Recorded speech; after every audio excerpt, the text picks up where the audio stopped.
Welcome to session 5 of our Rooting in the Landscape, the inhabitants. I'm really excited to present this session this week. The inhabitants are just really fun. It's a different way of thinking about the landscapes around us. Before we get started, I'm just going to check in and see if anybody had a chance to do some of the homework. If we did any mapping, if there were any stories that came up, morals to the story, trailside interpretive boards for family. Did anybody do anything like that? I confess I did not. Oh, that's okay. Not a problem. It takes some time to even think about it and digest some of those questions. And I have to confess that my mapping is still not very stellar. I still relate very much to architectural space and roads and houses. But I do notice that I am shifting and able to think about some of those spaces in a little broader way. And hopefully, as it comes into our attention, we'll be able to do some more of that. So again, this is Rooting in the Landscape, the inhabitants. And so let's take a moment to just begin by settling into our space and connecting with our altars. As we begin to orient ourselves into the present, it is time to focus on now. And we're going to set aside our thoughts of yesterday and tomorrow. We talked a little bit last week about how many times our burdens are considered burden bundles. And we're going to set our burden bundle on Mother Earth. And we're going to let her hold our worries, our thoughts, so that we can focus on what we're doing in the present. And she'll tend those worries for us so that we can pick them up later and perhaps our burden bundle won't feel so heavy. So let's take a moment to focus on our altars. Next slide, please. And as you look at your altar, you may find that it's familiar, or you may find that this week you've decided to change it. Perhaps the season has suggested that there's something different that should be on the altar. Notice and appreciate your fabric, your candle, your gift from nature. And maybe you considered keeping your makers or symbols of the makers on your altar. That's great if that was what you decided to do. It's your space. And when you're ready, if your space allows for it, light your candle. If you can't light your candle, just imagine lighting it and imagine the beautiful, warm flame that glows from this candle. What we're going to do as we do this is remember that we're welcoming in the light, and we're going to sense the connection that we all share via the flame. The flame reminds us that we are the light. We shine our light forward, and it forms the web that supports us and allows us to open to greater and deeper aspects of ourselves. Next slide, please. So let's begin our meditation as we begin to really settle in and breathe, and we're going to settle into our hearts. First, begin with the idea of meditating like a mountain. This is about settling in and settling down. Choose the position you like in the chair or cushion on the floor, and recognize that you are in a place to be. Your posture is erect with your spine like a perfectly stacked set of coins. Close your eyes and imagine that you are a mountain.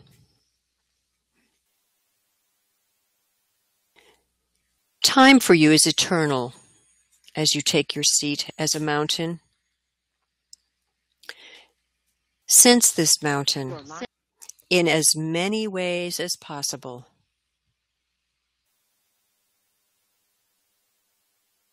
You are imperial and commanding.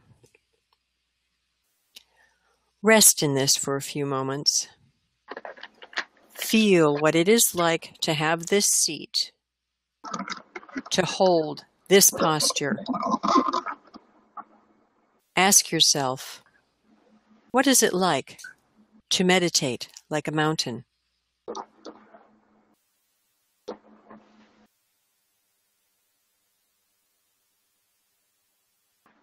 Now, let's orient toward beauty.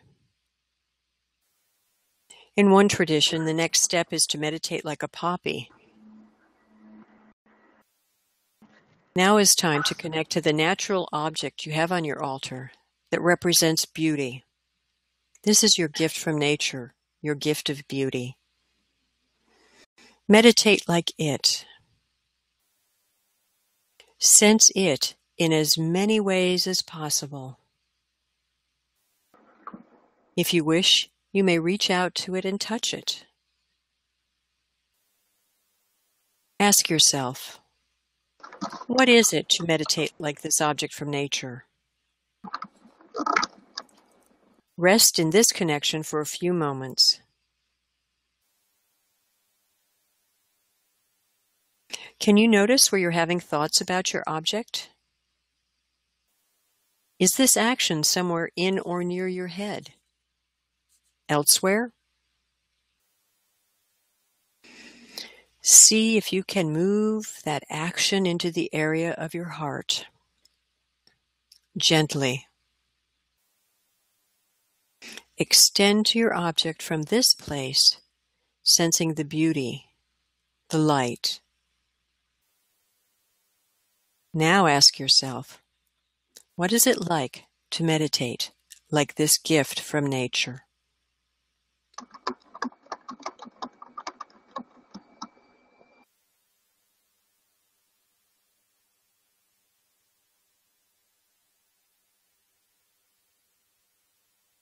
We have established our seat. We have sensed beauty. Now, let's meditate like the ocean.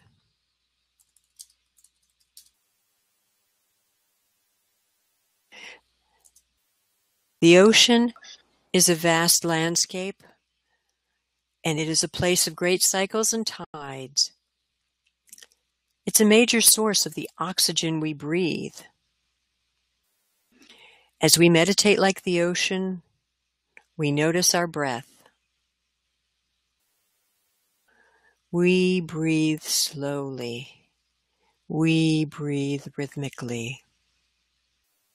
We notice our breath as it goes deep into our belly.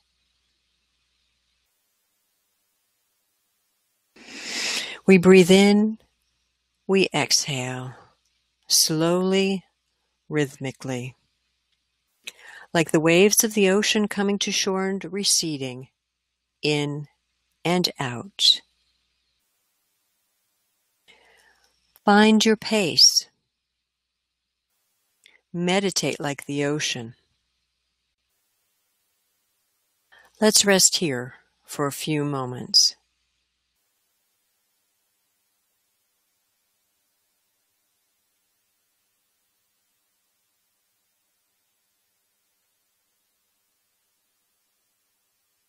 Finally, we meditate like a bird. Birds and other animals often murmur or vocalize. They do this in contentment as a prayer, almost an invocation to the Creator. For us, it is the sound we make, the sound that connects us to Mother Earth. Subtle as it is, her vibration is always with us. Tone softly on your exhale. Hum. Feel the vibration of your delicate humming move throughout your body.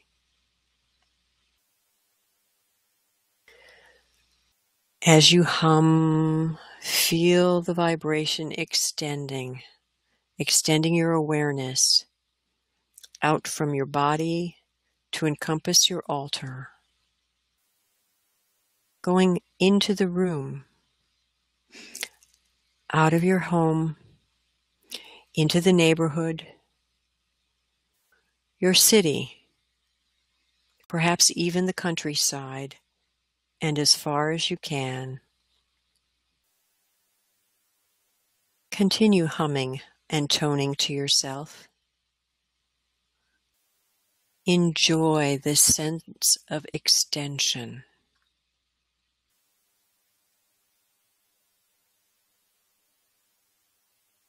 Rest in this for a few moments, and perhaps your humming and toning will soften to be barely audible.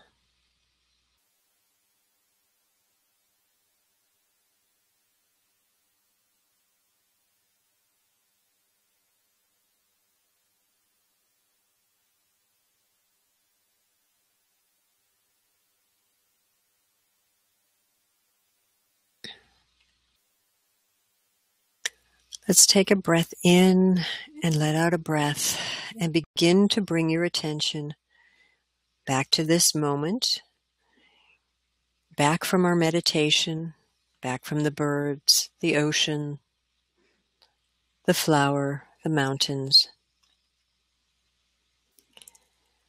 And let's settle in to consider the inhabitants. When you're ready, open your eyes. Next slide, please.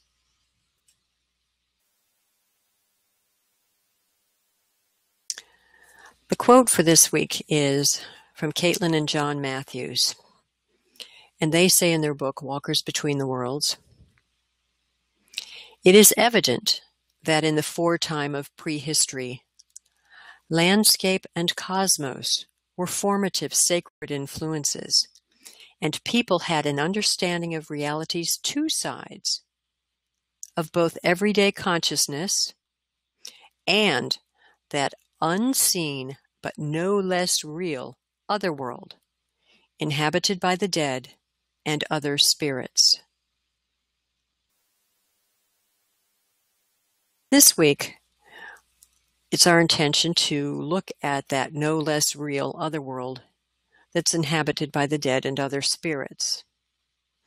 We're going to continue our pilgrimage through this idea of landscape.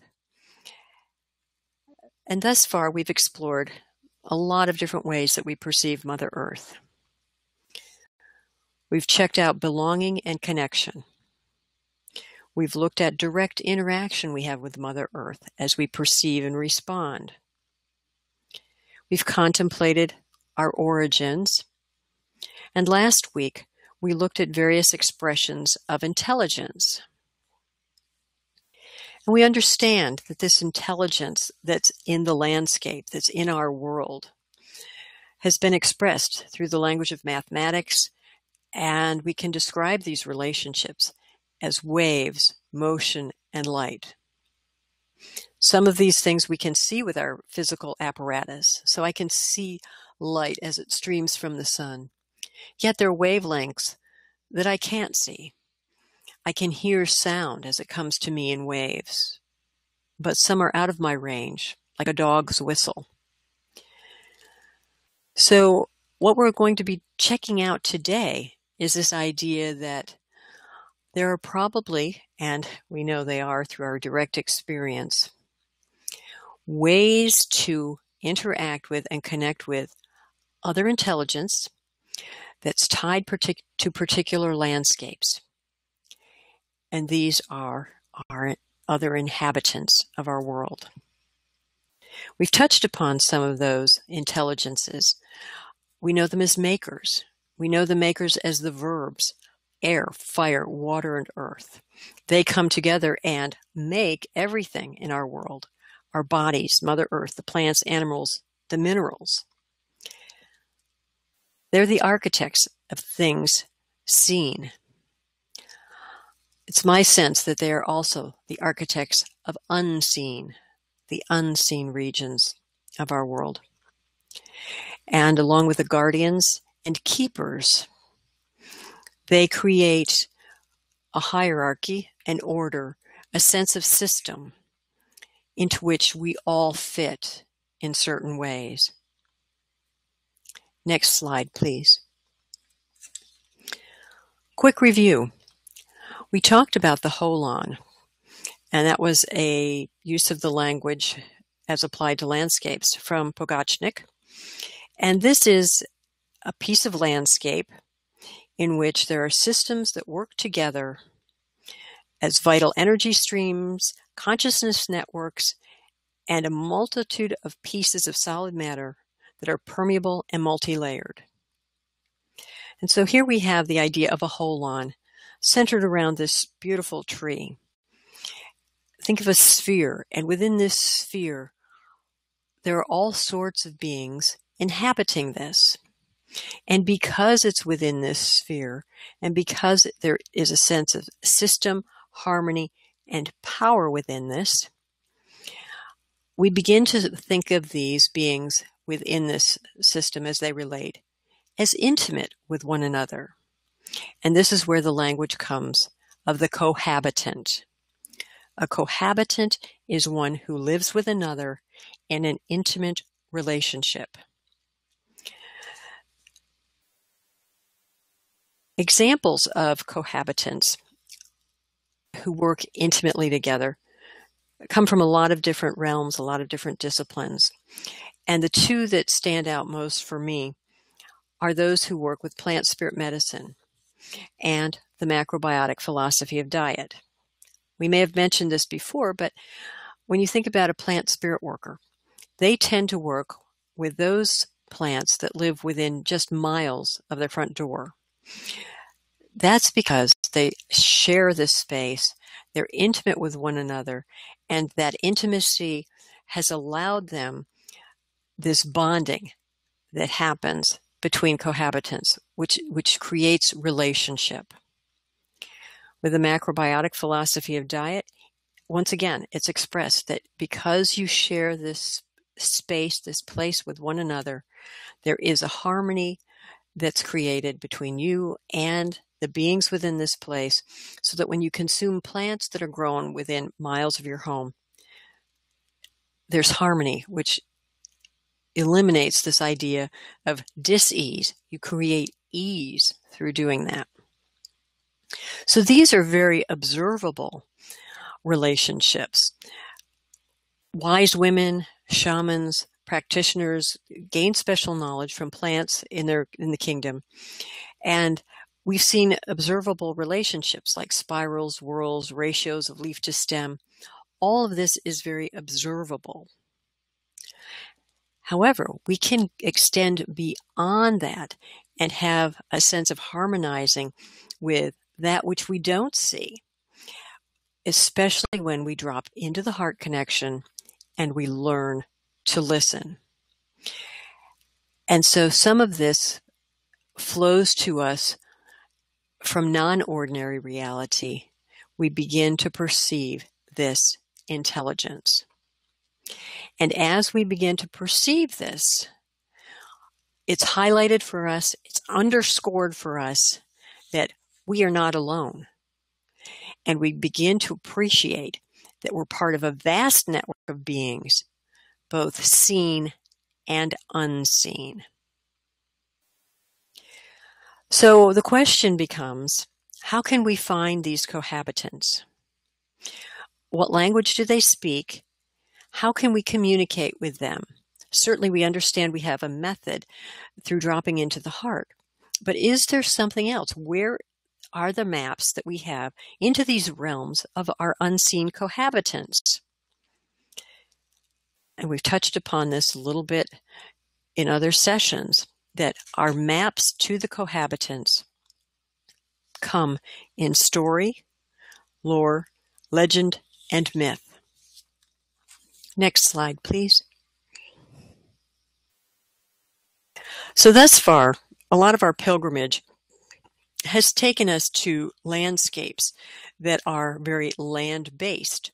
We have land-based tracks that we've followed when we've taken our walks, when we've stepped into the shoes of other people, when we've observed other people. We're going to take to the water now to learn a different way of communicating.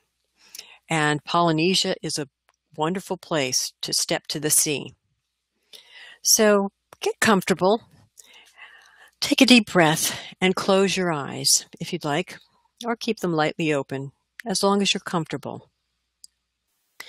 And I'd like you to find yourself at the edge of a vast turquoise sea.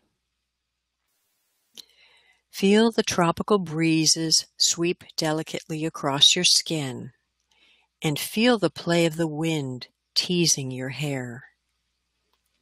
You can smell the ocean, the richly mixed fragrance of salt and water.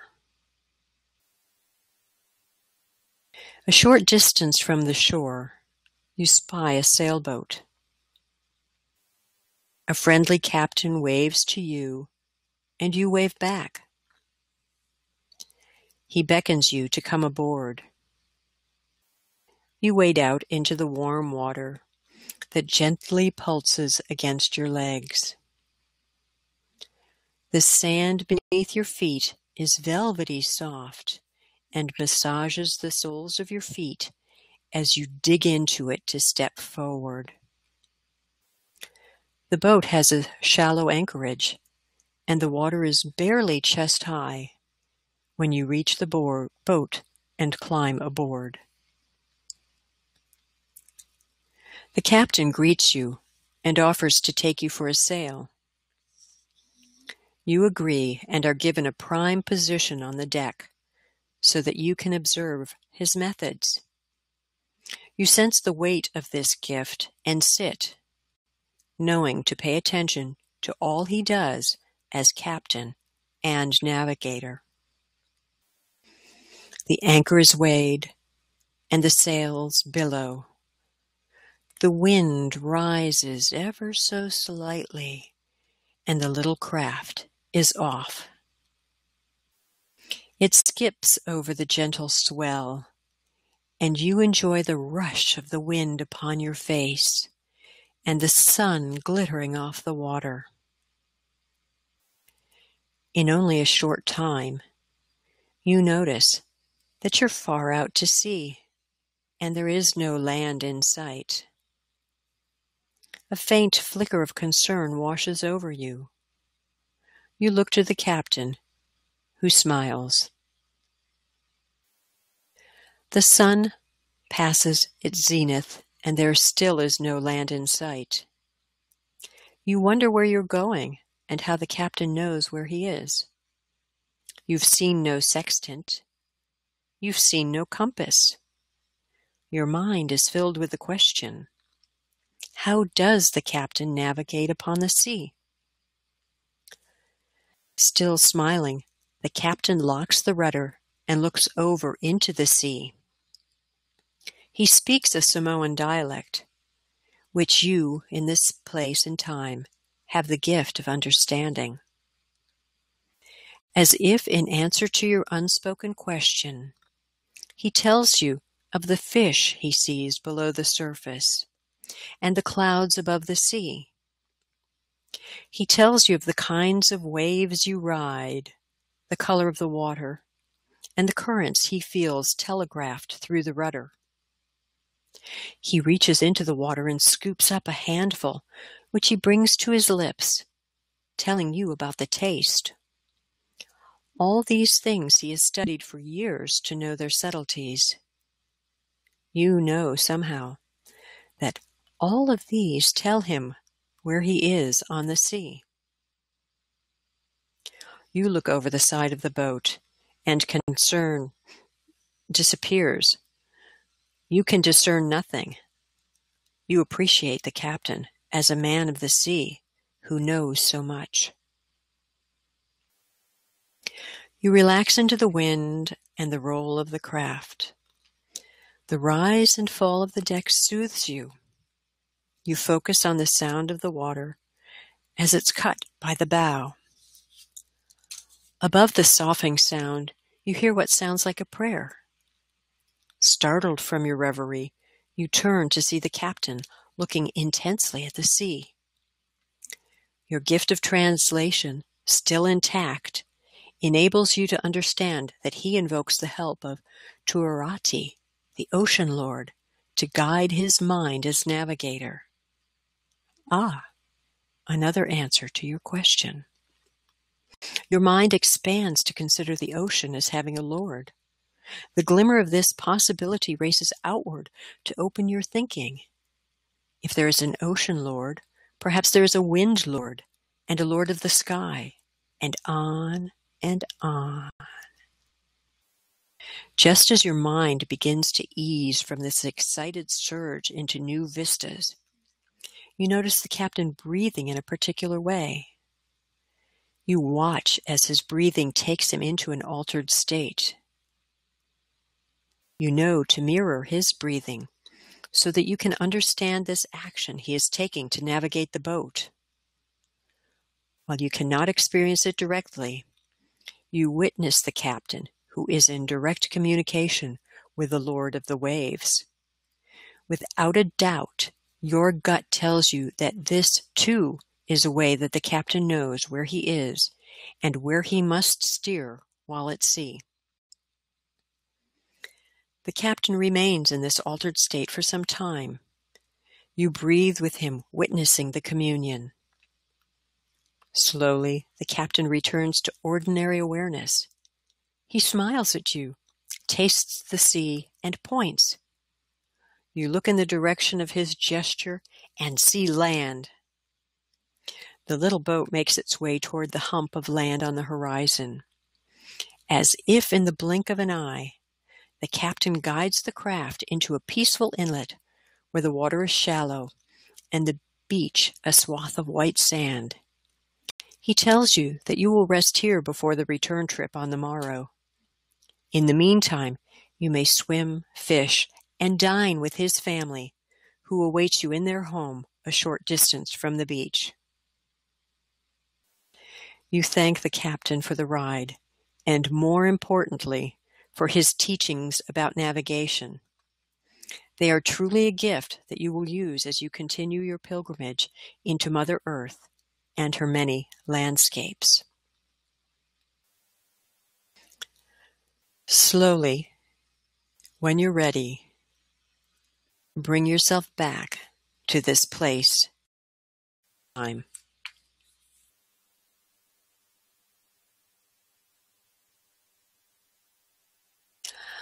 Welcome back, everybody. I hope you liked your cruise. What we've just done is something that James Barr wrote about in an article. He tells a great story that when he was a cook on cargo vessels in Polynesia, he wondered how these guys were navigating. As a sailor himself, he looked around him and saw absolutely nothing that looked like any kind of navigation that he would recognize. After he observed this and was struggling with understanding, he taught himself the Samoan dialect so that he could communicate with the people and understand what it was they did to navigate on the sea. Next slide, please. What he discovered is something that we can use as we begin to navigate our myths, our stories, our legends, our folklore. He was able to discern that there were 3 levels that these navigators used to make the connection. The first one was literal navigation. For the chaps out at sea, they looked at the flight of birds, clouds, the color of the sea, and the taste of the water. These are very real things. They're very obvious things. And as we begin to look to our stories and as maps, we have to consider the very literal pieces, parts of the story. And for us, that means we begin to know the characters and the plot details. That's the most surface level of our understanding. Next slide, please. Moving along, Barr discovered there was a deeper level, and this was moral navigation. For him, moral navigation was actually engaging the ocean lord Tuarati. When we engage the moral level, what we begin to do in the story in this myth or legend is we begin to understand and connect with the controlling principles that guide and direct. We step back a little bit from the plot, the entanglements, and have a more overarching view that allows us to see things a bit from a distance and begin to get them at a symbolic level. Stepping even a bit farther back, we go to the next and final level. Next slide, please. And this is what Barr called the anagogical navigation. This is the mystical level. When the navigator merged with the sea in every possible way and became the sea, this was something Barr actually observed. The navigator had entered an altered state. He compared this state to Zazen, and this is where communion actually happens. So it's the use of the breath, entering an altered state to commune directly with the Lord of the waves. And for us, this is the place where we merge with the story and allow it meaning in our life. We use it to inform our path. And as we take this, what it really means to me is that we completely open our hearts to the possibility and expect and know, and it's knowing that we can make contact.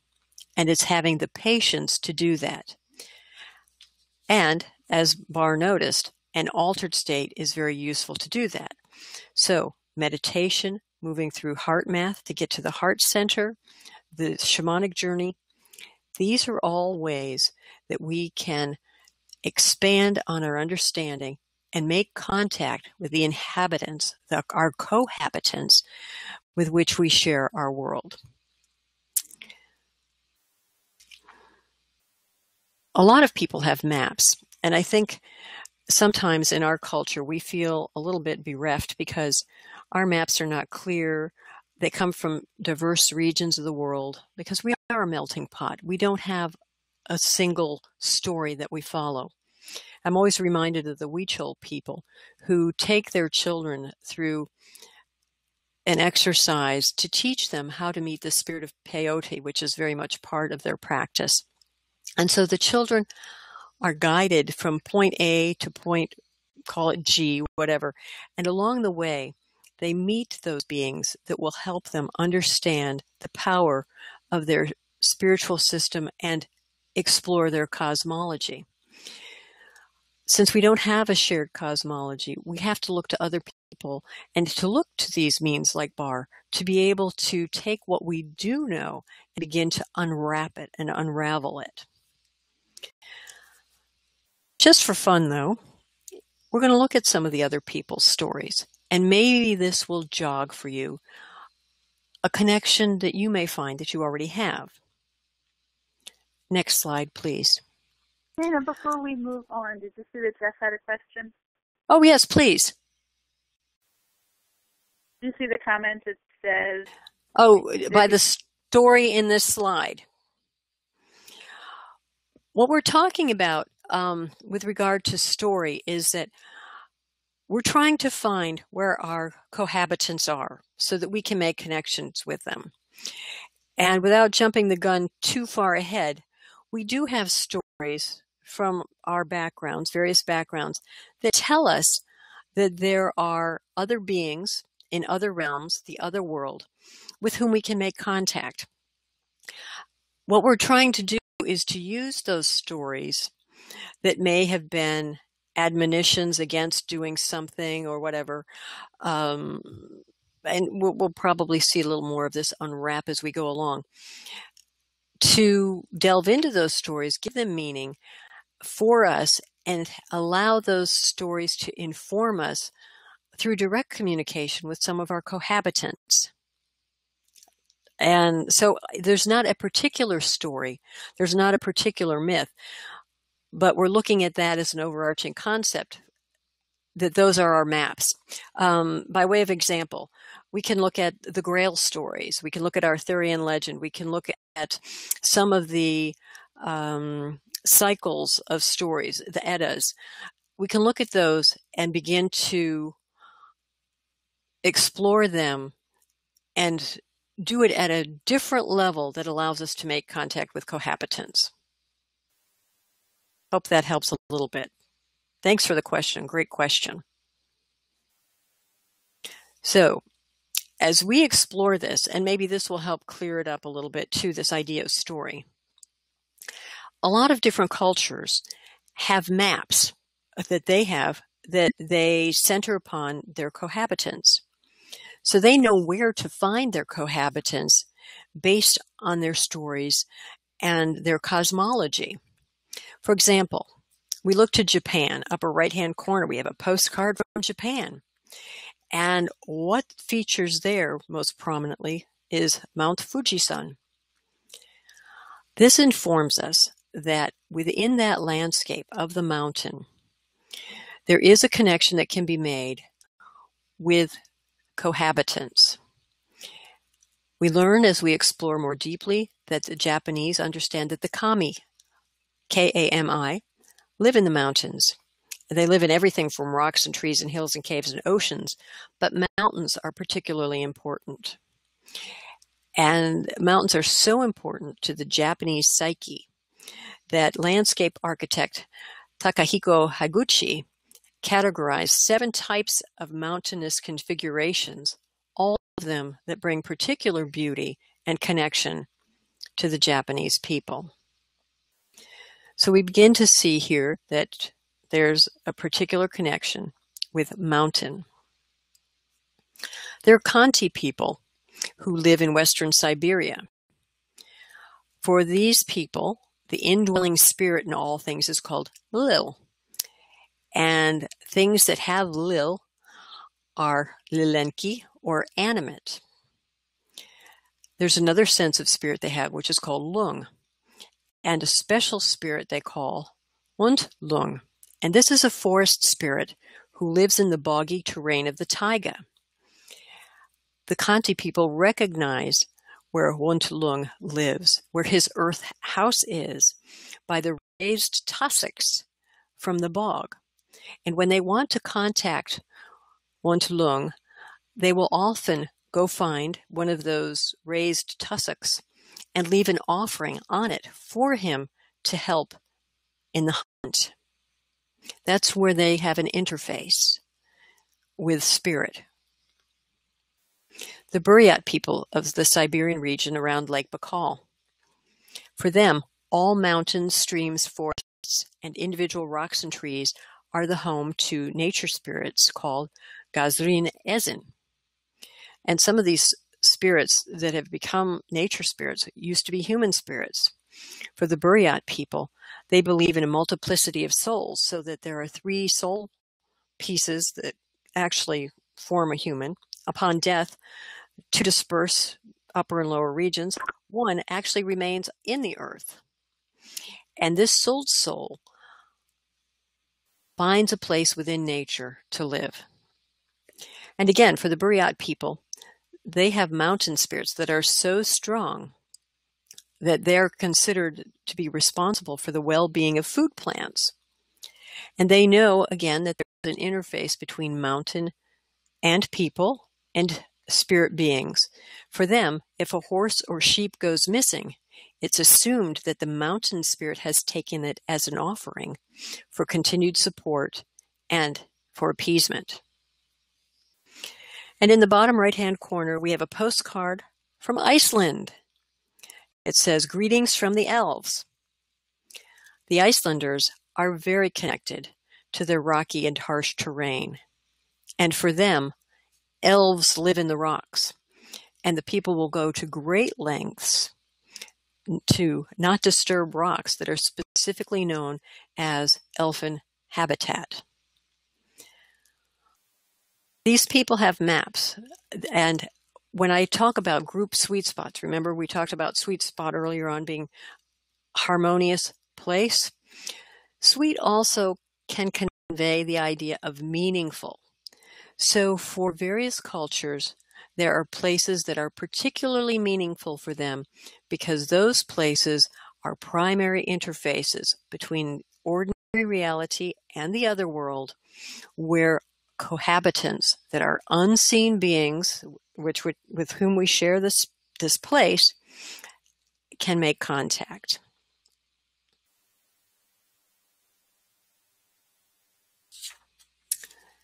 Next slide, please. So, as we begin to consider the idea of cohabitants, the question arises, how do we as humans rate as cohabitants? Because we've talked a lot about appeasing mountain spirits, and maybe the mountain takes a goat or a horse or a sheep, and we leave an offering for the hunt. What is our part in the system?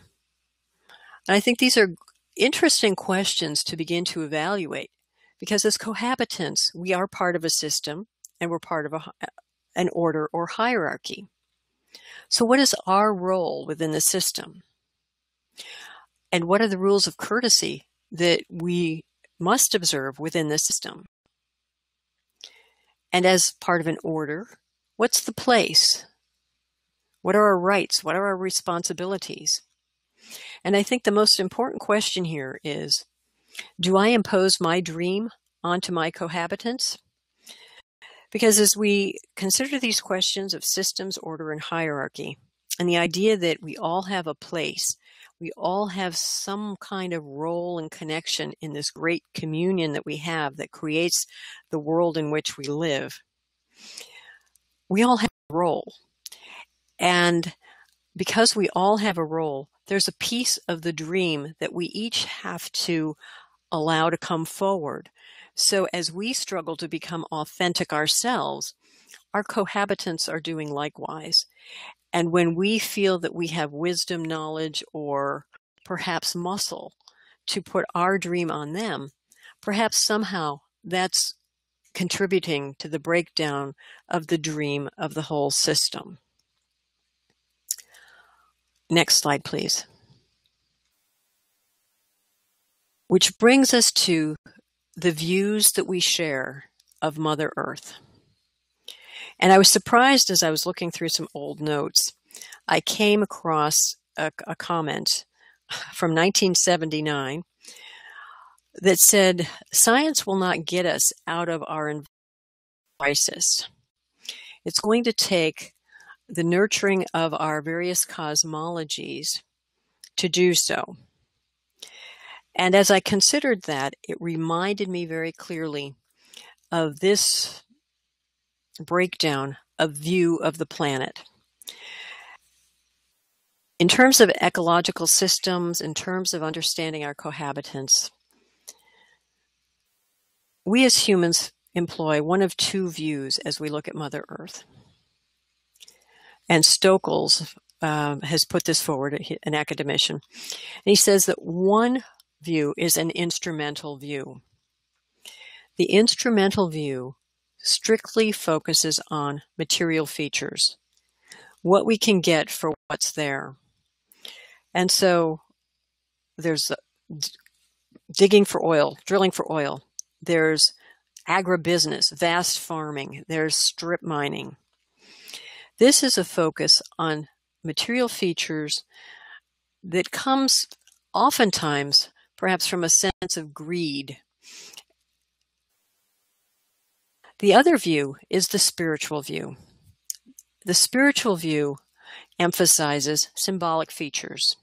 There's a richness of psychological and sociocultural meaning that goes into landscapes. Quick review on that. When we look at the people, we talked about the Panan people who value their rivers and use their river systems as a way to talk about the dead, as a way to record, construct their biography. It's almost a genealogy. It's archives in the land. That's what the rivers are. For them, they're emphasizing these very symbolic features of the landscape, which makes it particularly harsh for them when the loggers come in and start chopping them down, because the loggers are using an instrumental view, which is strictly economic, that doesn't take into account that there are other meanings, other significance to landscapes. We have parks like Arches. These are places where we can experience biophilia, one of the things we talked about early on, this idea of bliss, this idea of open space and wonder. And there's this tiny little cottage, which is the independent little farmhouse that emphasizes perhaps independence and a coexistence with the land based on balance. So when we take into account this idea of our cohabitants, and we begin to shift from an instrumental view, which focuses on the material features, and get into the symbolic features and appreciate them. And this doesn't necessitate a total disregard for instrumental view, but perhaps it tempers it or adjusts it. What we're doing is we're opening to the dream that the land has for itself. We open to taking into account our cohabitants. And when we do that, we have the possibility for greater harmony. And when we have greater harmony and we're working from our hearts, we're opening to different streams of intelligence. And when we do that, we confirm our belonging here on earth and recognize that we are truly not alone. And with that, we bring a different sense of security and balance into our lives.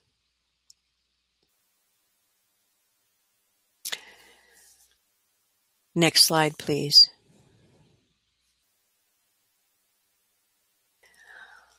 I like the word that's often employed when we talk about these cohabitants, is that they're members of a commonwealth. And when you look up the word commonwealth, it's an independent country or community. And when I think about that, I think about Castaneda's separate reality. And the idea of an independent country or community punctuates this idea that they have the dream of the land and for the land and themselves. And it's not up to us to impose our will upon them. I keep thinking about that. The land has a dream of its own. And so here are some examples of various members of the Commonwealth, and there are many more. So we have Nodens, who's a woodland guardian. And there are other beings who live in the woodlands, the Dryads, the Portunes, the Gianes. There's a Lady of the Lake, other inhabitants of that area, the Banshee, the Limnades, the Noggles. Kronos is known for having a cave as a dwelling. The Ilil, the Ballybogs, the Knockers also have caves. And Caradwen, she's known for the earth mounds that she inhabits. And there are the Thressers. And there are many, many more, depending on cultures. Many of these beings that I've listed here are European in origin, from tales about them that tell us who and what they are, how they got there.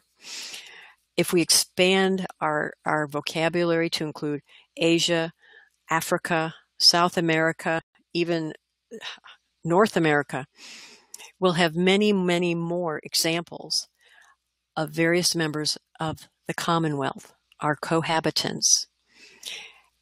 And through stories about each of these, we find maps.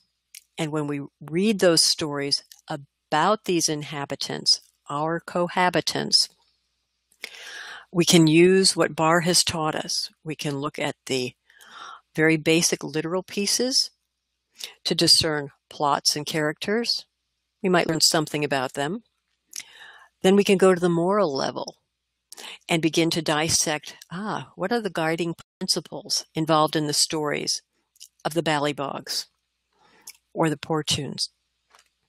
And when we get to the anagogical level, we actually meld with the story, begin to live the story, and we can be informed more deeply as to our connection.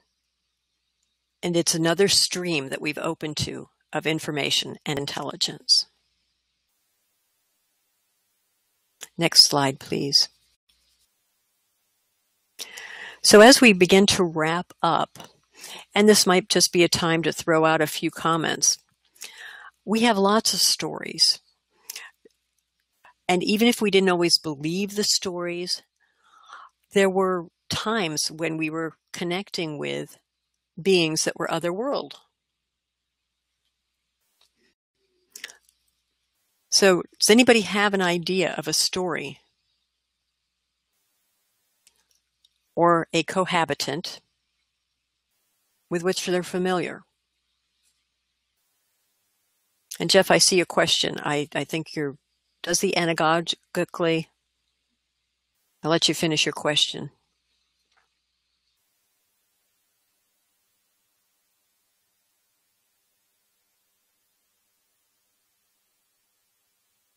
Okay, Sand, I see your question. What might it mean that we are attracted to certain kinds of stories more so than others? I particularly wrestle with this one, and I find oftentimes that the Arthurian stories are probably the stories that have been guiding principles in my life for a long, long time. I find, in fact, my friend Rowena Whaling has just written a beautiful story called Voices of the Stars. And it's the Arthurian legend written from the point of Morgan. And she's collected letters from all of the characters within the story. And so not only do I understand those characters better through reading her story, but I find that having come across this story again, at this point in my life, it informs me differently. So yes, I would say that we're attracted to stories because there's a resonance there. The anagogical level, I think, could mean an altered state. Certainly in Barr's work, the altered state is underscored.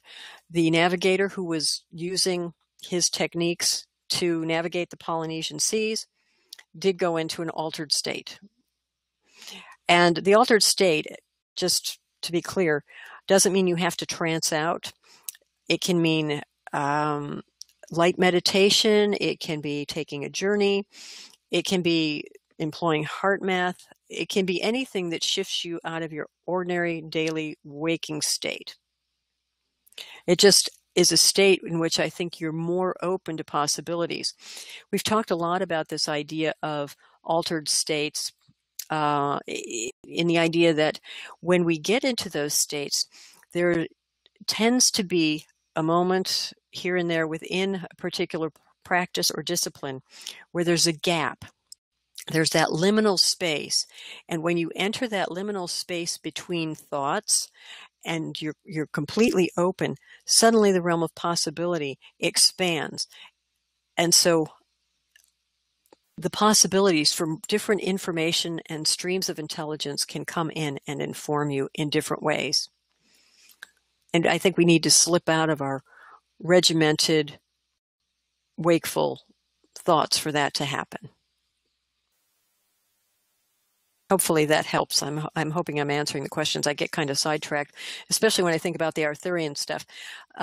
In fact, I wrote Rowena when I opened her Voices of the Stars. I said, I'm really afraid to read this book because every time I connect with the Arthurian pieces, I know that something very significant is happening for me and I'm taking life to a different level. So again, I'm going to pop out that question, who you know, and I'm going to mention to you, maybe when you were a child and you lost a tooth, you stuck it under your pillow because the tooth fairy was going to come. Does anybody have anybody else who used to come and visit them on occasion? This is where we, perhaps in our culture, have just some vestiges of stories that we can connect to. Or maybe there's a favorite story that you know, if there's something that appeals to you.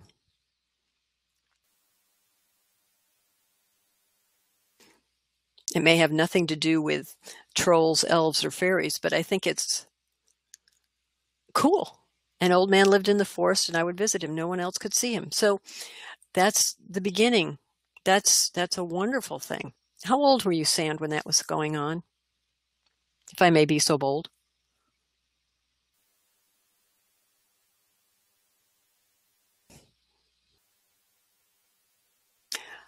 6 to 14. Right. Before, it's great. Before society kind of began to inform us that this is not real in the sense of I can knock my fist against it.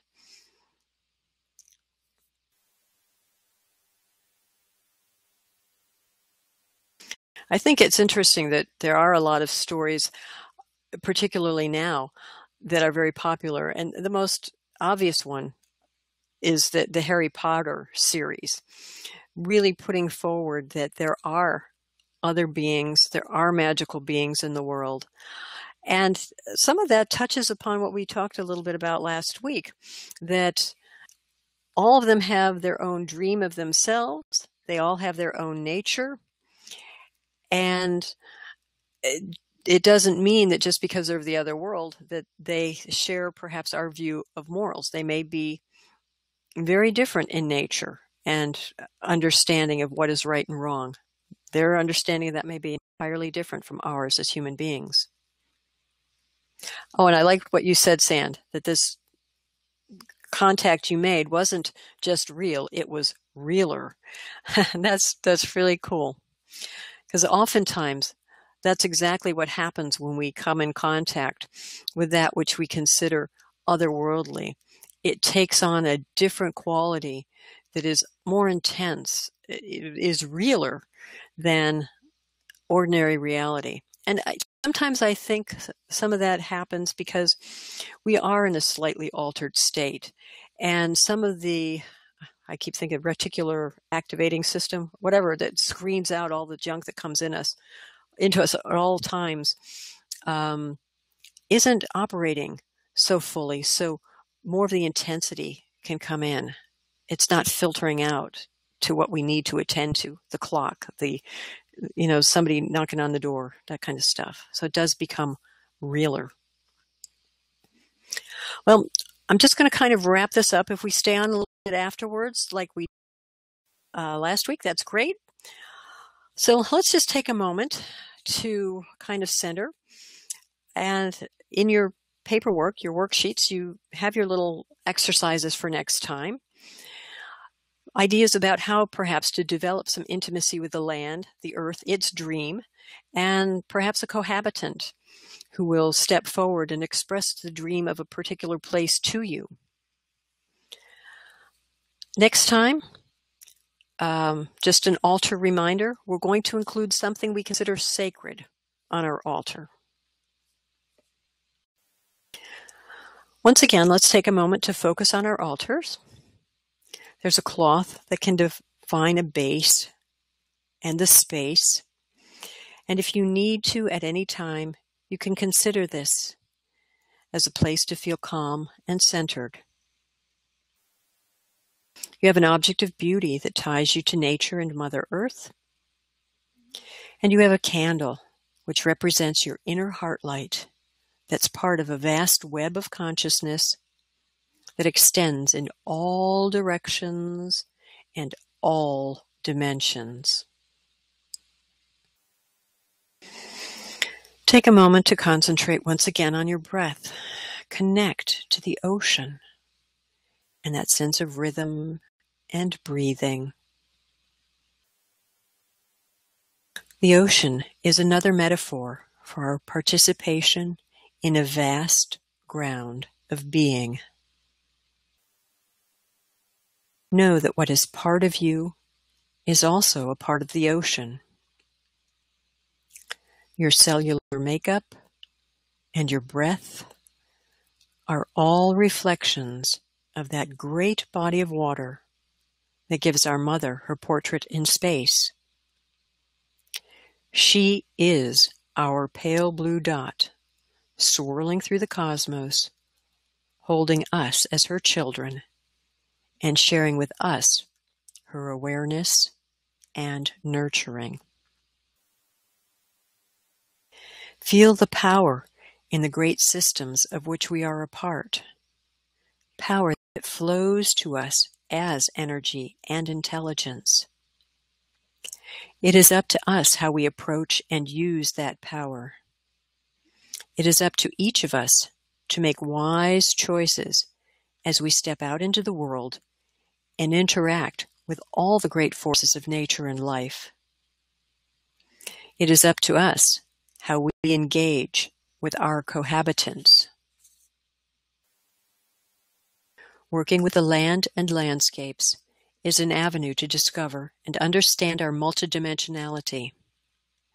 It is a doorway to expanding and developing our consciousness. As we do this, we serve the world, our Mother Earth, and all our relations, the stones, the plants, the animals, each other, and our typically unseen cohabitants. Our hearts can grow, and we can find the passion and courage to stand in our loving authenticity and be. Next slide, please. Touch the earth, light your inner fire, and shine. Thanks for being part of this session, and I look forward to the next time we're together.